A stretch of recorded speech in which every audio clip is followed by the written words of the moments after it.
silahkan Ibu. Apakah sudah siap untuk mengikuti uji komprehensif hari ini, Bu? Sudah siap? Siap, Bu. Siap. Oke, apakah Ibu dalam keadaan sehat? Sehat, Bu. Tengkara. Oke, baik. Jika sudah siap untuk sesi pertama, itu akan diadakan praktik pembelajaran. Nah, apakah Ibu RPP-nya sudah siap? Sudah, Bu. Oke, silahkan di-share screen, kemudian dilanjutkan praktek pembelajaran seperti yang Ibu lakukan di peer teaching. Namun sekarang diperlihatkan RPP-nya dulu. Saya kasih waktu 10 hingga 15 menit. Nah, sekarang sudah pukul 14.43. Berarti silahkan Ibu 10 sampai 15 menit ke depan untuk praktek pembelajaran. Sebelum kita silahkan lanjut untuk share screen. Ini RPP-nya, Bu. Untuk pembelajarannya. Ini untuk RPP, kalau modul ajarnya yang dibawa, Bu. Ibu silahkan langsung praktek pembelajaran biar tidak lama menyita waktu. Jeng. Saya akan mempraktekkan. Sebelumnya, Om Swastiastu. Selamat pagi anak-anak. Saya tanya dulu gimana kabarnya ini hari. Kalau ibu bebek semua, anak-anak bebek semua, siapa yang tidak hadir ini hari? Oh, hadir semua. Kalau sudah itu, sebelum ibu masuk, mari kita berdoa sesuai keyakinan kita di agama Hindu Bugis. Ambil sikat amustika. Ibu yang pandu ya. Oh Tuhan, berikanlah kami ilmu pengetahuan pada hari ini untuk pembelajaran kami yang sedang berlangsung pada hari ini. Semoga berkah dan anugerah kepada kami. Om Santi Om. Baiklah anak-anak, sebelum ibu masuk di materi, apakah ada yang tahu tentang Pancasrada? Kalau ada yang tahu tentang Pancasrada, angkat tangan. Oh ya, Pancasrada itu adalah 5 keyakinan yang harus kita percayai. Di dalam Pancasrada ada bagian-bagian yang harus kita pelajari pada hari ini anak-anak, yaitu tentang hukum karma phala dan punarbawa. Karena materi yang akan ibu bawakan pada hari ini adalah punarbawa sebagai wahana memperbaiki kualitas diri. Sebelum kita masuk di materi anak-anak, ibu menjelaskan dulu tujuan pembelajaran kita. Tujuan pembelajaran kita yang kita laksanakan pada hari ini, yang harus kita capai, yaitu kita harus dapat menjelaskan pengertian dan prinsip-prinsip punarbawa. Yang kedua, dapat mengidentifikasi bentuk-bentuk punarbawa. Nah, ada nggak yang tahu materi-materinya? Nah, sebelum kita masuk di materi, ibu memberikan dulu sedikit tentang pemahaman bermakna. Pemahaman di sini demi tanpa mencederai keadilan Sang Yang Widi Wasa atau Tuhan, Dewata Siwai. Kalau kita di keyakinan kita, punarbawa memberikan jawaban yang logis tentang sebab akibat dari kelahiran seseorang di dunia. Dalam kehidupan sehari-hari, berbagai persoalan-persoalan yang dialami. Nah, saya mau tanya dulu anak-anak, mengapa dalam kehidupan di bumi ini kita itu terlahirkan dalam keadaan yang berbeda-beda? Ada yang sempurna, ada yang cacat, ada yang keluarga kaya, dan ada yang miskin dan sebagainya. Nah, disinilah pertanyaan ibu ini, disinilah yang terjadi tentang punarbawa. karena adanya hukum karma pala. Di hukum karma pala ini ada 3 yang harus kita patuhi. Yang pertama adalah samcita karma pala. Samcita karma pala itu perbuatan yang kita yang kita laksanakan tetapi belum dinikmati. Nah, sekarang yang terdahulu karma kita itu yang dinikmati, baru dinikmati sekarang. Yang kedua, prarabdha karma pala.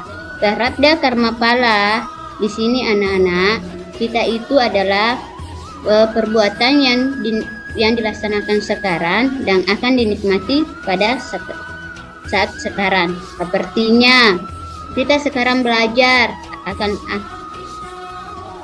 akan menghasilkan ilmu pengetahuan nanti.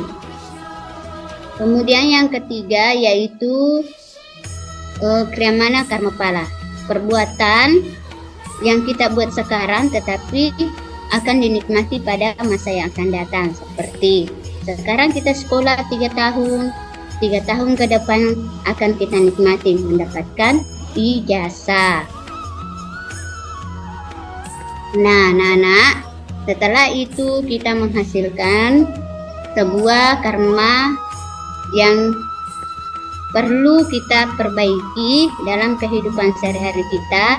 Apabila berkarma kita atau wasana kita baik, maka akan kita terlahir ke dunia juga dengan keluarga yang sempurna. Nah, sekarang itulah siapa yang tahu pengertian punarbawa.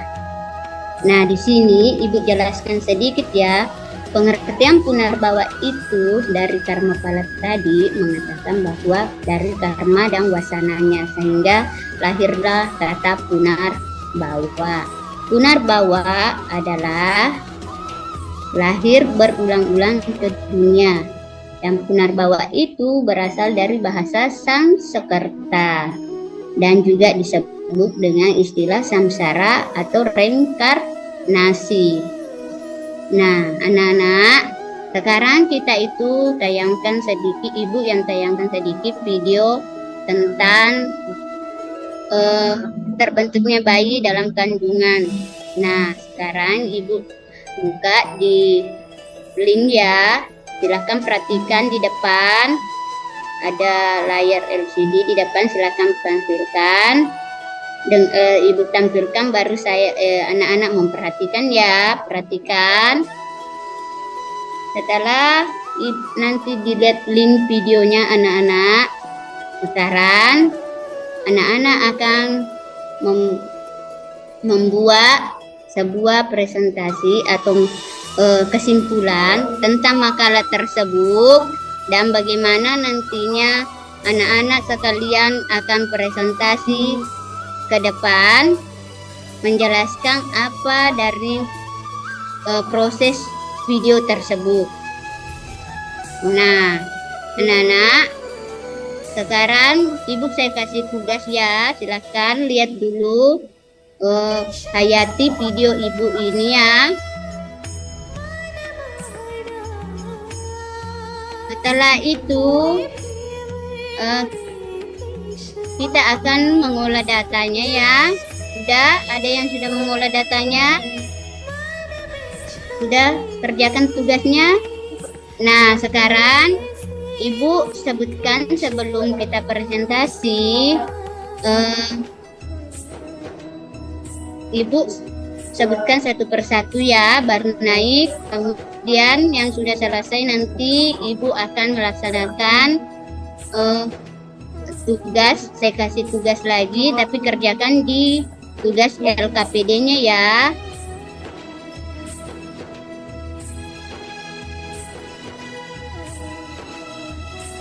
Setelah itu, anak-anak, materi yang kita pada hari ini akhirnya sudah selesai. Jam istirahat atau untuk ibadah dan sholat, bagi Islam sholat dan kita itu ibadah. Sebelum ibadah kita dulu refleksi sedikit. Nah, anak-anak di sini apakah yang anak-anak dapatkan setelah menonton video, mendengar tadi materi yang Ibu jelaskan? Kemudian bagaimana pengalaman anak-anak pada saat Ibu tadi, pada saat pembelajaran tadi berlangsung? Kemudian yang ketiga, anak-anak, bagaimana kesulitan kalian mendapatkan mengerjakan tugas-tugasnya, mendapatkan info tentang Punarbawa. Nah, setelah itu anak-anak, ada yang bisa menyimpulkan materi yang dari tadi itu? Kalau ada yang bisa menyimpulkan, baiklah, Ibu akan menyimpulkan sedikit bahwa dengan adanya Karmapala dan Punarbawa sangat berkaitan. Apabila karma dan wasana kita, yang ketiganya tadi itu ada yang terdahulu, sekarang, dan yang akan dinikmati pada masa yang akan datang, kita itu perlu sebagai manusia, karena dalam kitab Sloka Saraswacaya Sloka 4 itu anak-anak, bahwa manusialah yang paling sempurna, karena manusialah yang bisa menolong dirinya dari kesengsaraan. Nah, disinilah kita anak-anak bahwa Punarbawa itu adalah kelahiran berulang-ulang yang disebabkan oleh akibat karma wasana seseorang yang belum sempurna, sehingga Atman dan dengan Brahman belum menyatu. Tujuan yang paling utama adalah manusia adalah moksa. Nah, sebelum kita mencapai moksa, maka kita akan lahir ke dunia dengan kelahiran berulang-ulang, tetapi yang lahir itu adalah Atman kita. Raga kita tetap sudah apakah dikubur. Kalau kita di Hindu Buddhis itu kita dikubur, kalau di Hindu Bali itu dibakar. Kalau di Toraja itu tidak dibakar, tetapi ditanam di gua-gua atau di batu. Nah, untuk pelajaran pada hari ini anak-anak, kita akan kasih pemberian tugas evaluasinya Ibu minggu depan. Silahkan bawa HP ya. HP-nya itu nanti saya akan tanya kasih kesiswaan dan kepala sekolah untuk kelas ini akan membawa HP minggu depan untuk melihat link-link YouTube tentang Punarbawa, dan tugasnya silahkan kerjakan di LKPD nanti ya sebagai tugas PR-nya, dan silahkan cari artikel-artikel atau makalah-makalah yang mengenai tentang Punarbawa. Minggu depan kita akan diskusi ya. Ya, cukup di sini karena bel sudah berbunyi.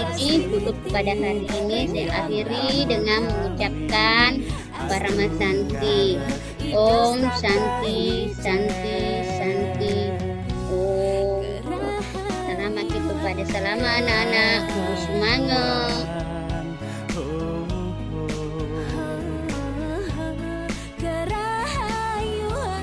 Ya, silahkan di stop share dulu Ibu.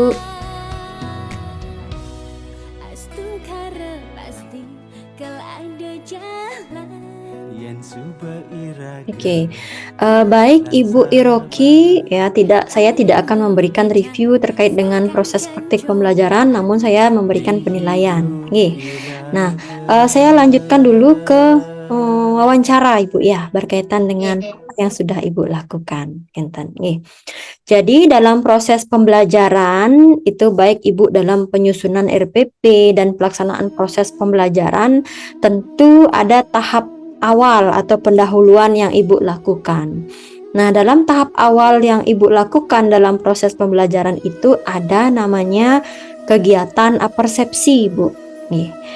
Jadi Kegiatan apersepsi itu apa tujuannya diberikan kepada peserta didik? Silahkan dijawab, Ibu.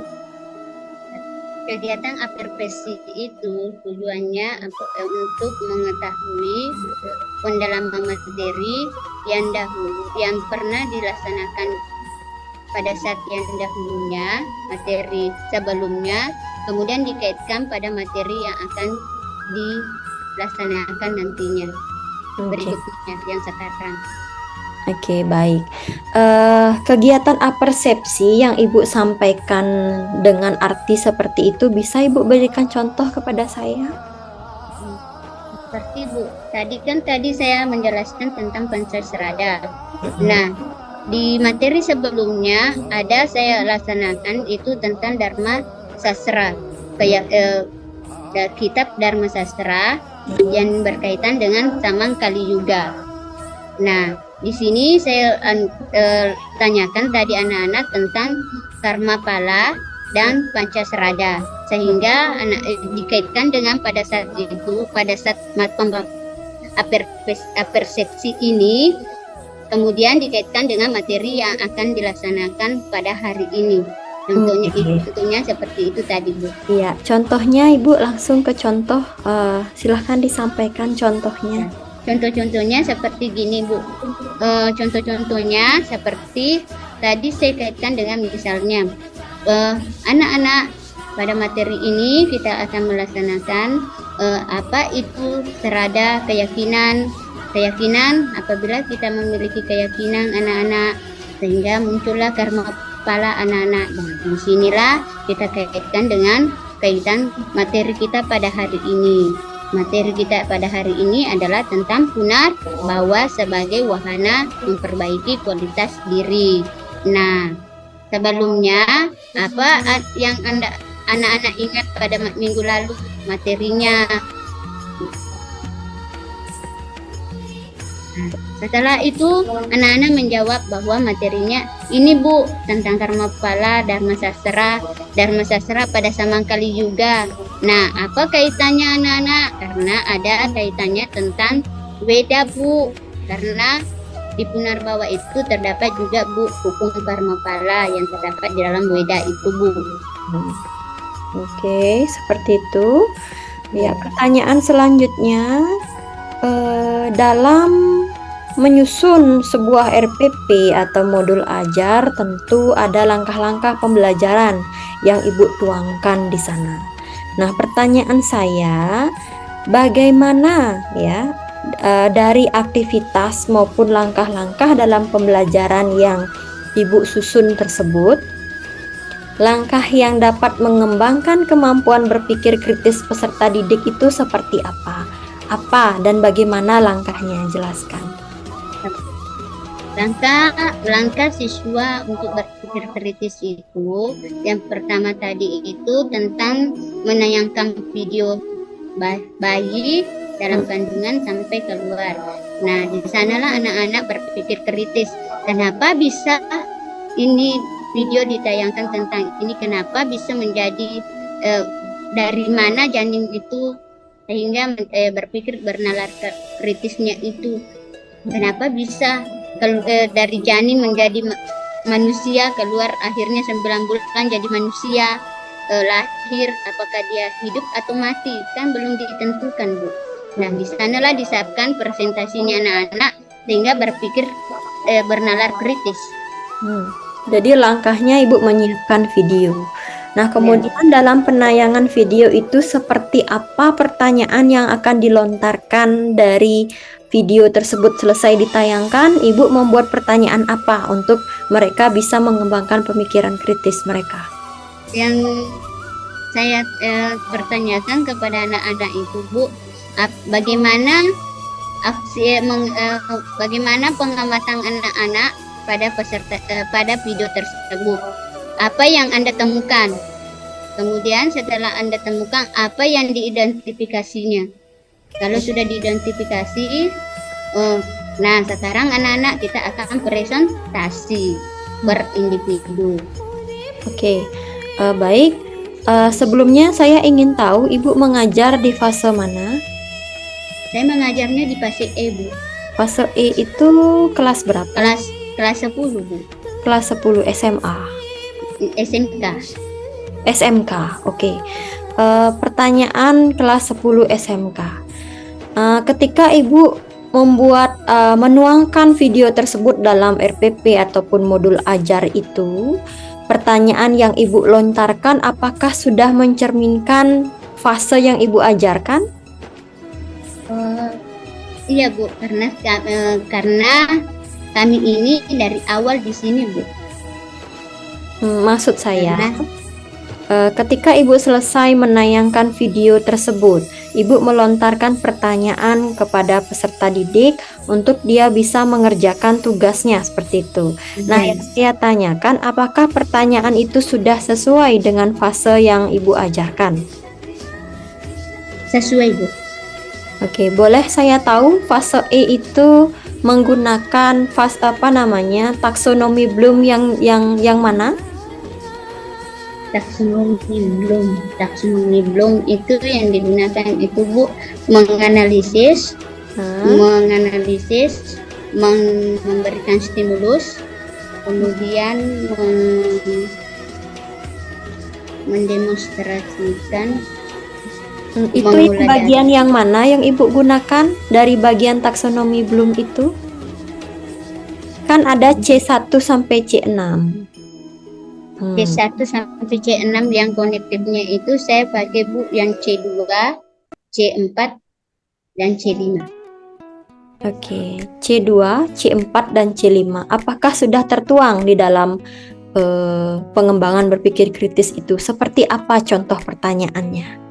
C2, C4, dan C5. Kalau C2-nya itu Bu, yang tentang menemukan tadi itu Bu. Apa yang ditemukan di dalam video itu. Kemudian yang C4-nya itu presentasinya Bu. Presentasikan. C5. Ya. Kalau C5-nya Bu, kita mempraktikkan dalam kehidupan sehari-hari baik di sekolah maupun di masyarakat. Oke. Saya lanjut ke pertanyaan berikutnya. Kemudian di dalam langkah-langkah pembelajaran yang Ibu susun, tadi kita mengembangkan kemampuan berpikir kritis. Nah, sekarang bagaimana cara Ibu untuk mengembangkan komunikasi juga kreativitas peserta didik itu dalam RPP dan modul ajar? Apa yang Ibu tuangkan di sana untuk bisa mengembangkan kemampuan komunikasi dan kemampuan kreativitas daripada peserta didik? Mengembangkan kreativitas dan komunikasi pada peserta didik itu kita adakan diskusi yang tadi yang tentang presentasi, sehingga anak-anak sudah kreativitas berlomba-lomba ikut maju ke depan mempresentasikan apa yang ditemukan tadi, kemudian kemudian berkomunikasi sehingga diskusi antara siswa yang satu dengan siswa yang dua. Itu untuk peningkatan komunikasi. Kalau kreativitasnya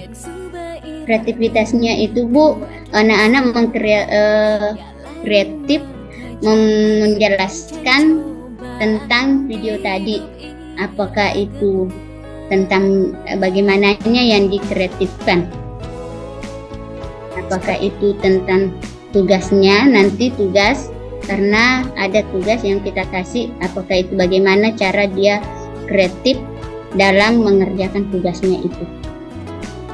Seperti itu ya? Ya. Oke, saya lanjut ke pertanyaan berikutnya. Dalam penyusunan RPP atau modul ajar yang Ibu susun itu, apakah penyusunan tersebut merupakan hasil dari analisis untuk mengatasi permasalahan-permasalahan pembelajaran yang terjadi di kelas, Ibu? Ya Bu, observasi. Hasil analisis dia? Ya. RPP-nya. Oke. Jika memang hasil analisis, bisa Ibu ceritakan sedikit permasalahan apa yang Ibu temukan sehingga penyelesaiannya dalam RPP seperti apa yang Ibu tuangkan? Silahkan. Gini, permasalahan yang saya temukan pada saat saya mengajar itu adalah kurang minatnya belajar siswa. Kadang anak-anak itu duduk aja bengong, tidak dia berkreatif, tidak aktif, karena anak-anak di sini dia berpikir apa itu, karena anak-anak di sini, siswa peserta didik di sini itu adalah Hindu lokal, makanya dia baru mengenal. Kadang ada yang belajar di tingkat fase D, ada yang tidak belajar agama di fase D, hingga bahkan ada di fase A, B, C, ada yang belum pernah. Sehingga kami itu, saya itu mengajarnya melihat dan mengobservasi anak-anak, apakah ini anak-anak pernah nggak belajar. Saya bertanya dulu sama mereka, pernah nggak belajar agama waktu SMP, pernah ada nggak yang gurunya. Kemudian setelah itu saya laksanakan dengan sesuai RPP. Ternyata ada yang modul ajar, ternyata masih ada siswa yang harus kita aktifkan, terutama yang belum pernah belajar di fase D. Seperti apa Ibu menuangkan pemecahan masalah tersebut di dalam RPP? Apa yang Ibu tuangkan akhirnya? Sehingga saya tuangkan, ambil metode PBL. Ya, bagian-bagian dari PBL itu yang saya ambil itu tentang discovery learning, sehingga di sanalah saya ambil kesimpulan bahwa di sinilah mungkin siswa bisa aktif. Saya akan mencobanya. Kalau memang belum bisa, saya ambil lagi nanti yang lainnya, karena masih banyak bagian-bagian dari PBL. Melalui project based learning dan discovery learning. Penyelesaiannya. Saya lanjutkan ke pertanyaan berikutnya, Ibu. Di dalam Ibu merancang asesmen pembelajaran, bagaimana rancangan asesmen Ibu yang Ibu lakukan pada pembelajaran daring atau blended learning? Jika misalnya dihadapkan dengan hybrid nih, ada daring dan juga percampuran antara daring dan luring, itu bagaimana cara Ibu membuat asesmen rancangannya? Silahkan. Saya membuat asesmen Ibu apabila dia daring, maka karena kami sudah mengalami daring pada tahun 2021, kami itu membuatkan tugas-tugas. Apabila di daring, kita membuatkan tugas-tugas anak-anak, kemudian kita adakan Google Meet. Setelah adakan Google Meet, kemudian kita kasih tugas anak-anak, kemudian share di classroom. Setelah classroom, kemudian di classroom itu kita jadwalkan, kemudian kasih waktu, karena di classroom bisa, sehingga anak-anak berlomba di classroom. Itu masalah daring. Kalau di luringnya ya kerja langsung, Bu. Saya lanjutkan nih. Pertanyaan berikutnya, apa bentuk variasi pembelajaran yang Ibu lakukan untuk memotivasi peserta didik dan agar komunikasinya multi arah pada pembelajaran? Ya, silahkan. Variasi pembelajarannya dan bagaimana bentuk menciptakan komunikasi yang multi arah untuk memotivasi dan juga mengarahkan itu lebih ke multi arah untuk pembelajarannya. Variasi belajarnya itu kalau saya mengadakan diskusi. Setelah diskusi, kemudian anak-anak diadakan sehingga mengarah ke materi yang dilaksanakan. Kemudian yang kedua, setelah kita menayangkan video, saya memberikan tugas anak-anak untuk menemukan dan mengidentifikasi video yang akan ditampilkan.